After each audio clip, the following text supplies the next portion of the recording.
like, what are you doing in a day? Right. I guarantee most of you guys out there are like caught up on the latest season of XYZ. There's wasted time that can be fulfilled for optimization for sure. Wasted. But yeah, that's another thing. Just reflect, be honest with yourself. Be honest with yourself. Yeah, understand, you know what I mean? If you want to make this priority, make it a damn priority. Don't just say it. Do it. Yeah. Just do it.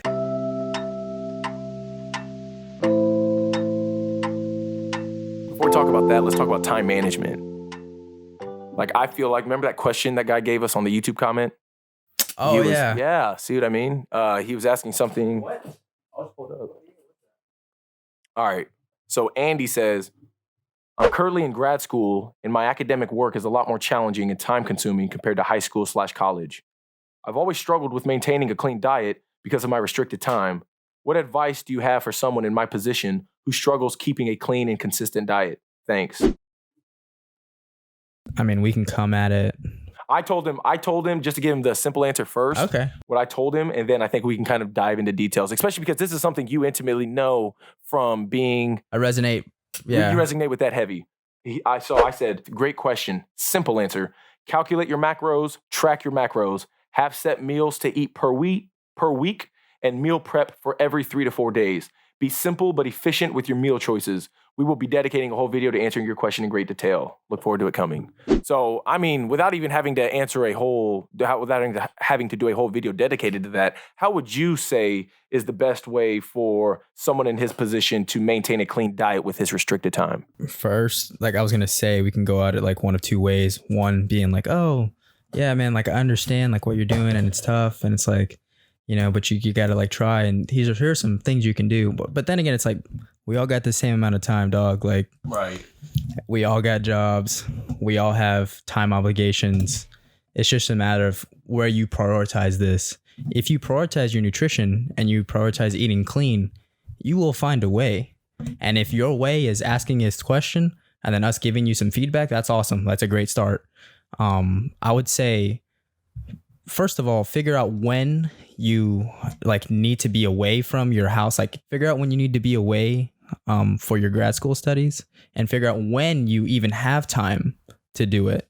And sometimes you got to either go to sleep late or wake up early if you want to begin implementing like cooking at home, especially if you're not already seasoned, you know, in the kitchen. Pun intended. You didn't give me a chance. You did it on purpose. But yeah, like first you got to figure out when you can do it. Then you have to allot that time and stick with it. Have the discipline to do it. Keep yourself accountable. How did you, so kind of give an example? So what I would do is I would do meal preps twice a week, once on Sunday night and then once on Wednesday night. Meals for 3 days and then meals for 3 days. And then the day that I didn't prep meals, I would either make something on the fly or go out to eat. Nice. And with eating 2 meals a day, that's a whole nother meal every single day. I don't have to prep. Right. That's 6 meals in a week that I don't have to worry about, you know, so that helps too. And especially if you're doing 1 meal a day, like prepping is cut in half, right, or cut by 2/3. Do you think I feel as though a proper thing immediately that you can start implementing is fasting to some degree, because you can automatically, because you need to be, if you want to start eating clean, you just need to restrict a lot of the bad food, let's say. And the easy way to do that is to shorten the window in which your body is wanting or is forced to consume food in general. So if you shorten that window first and restrict the quote unquote bad food you're eating, you're automatically getting rid of a lot of that excess bad food. Then once you recognize, okay, I'm cutting out a lot of the bad food, I'm low-key going to be losing weight because of the caloric restriction, then you can start realizing like, okay, how can I start finding ways to meal prep my food, let's say? How can I start finding allotted periods of time where I can, if I want to cook all my meals in every setting, where I can also clean all my dishes, you know, like all of those sort of things can be more honed in once you've first started taking the initial steps to cleaning up your diet, which it doesn't have to be the fasting, but in general, I think it should be tracking your food, looking at the food in which you're consuming, at least seeing all the stuff you're putting in your body and understanding the effects of those foods that you're putting in your body. And I think it's important to worth noting that for someone that has a tendency to binge, fasting could be like dangerous for them because whenever the window opens up when they get to eat, they'll just splurge. Right. So if you have that, I would say be very, very cautious before fasting and like restricting yourself as far as eating for longer periods of time. Right. You don't want to blindly just implement fasting. Yeah.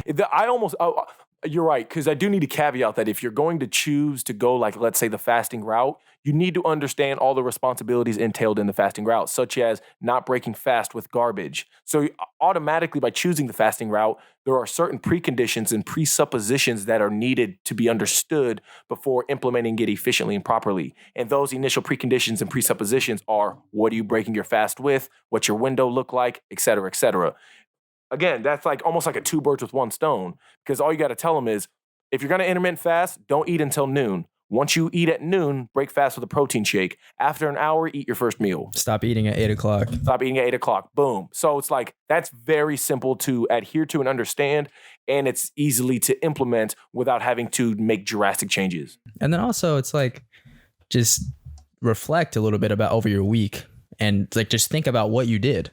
What did you do? Did you spend all 16 hours of your waking hours studying for school? Like, hell no. Right. You know what I mean? Did you spend, not necessarily this guy, Andy, but whoever out there that wants to, you know, make changes in their nutrition and like learn some skills in the kitchen or whatever. It's like, what are you doing in a day? Right. I guarantee most of you guys out there are like caught up on the latest season of XYZ. There's wasted time that can be fulfilled for optimization for sure. Wasted. But yeah, that's another thing. Just reflect. Be honest with yourself. Be honest with yourself. Yeah, understand, you know what I mean? If you want to make this priority, make it a damn priority. Don't just say it.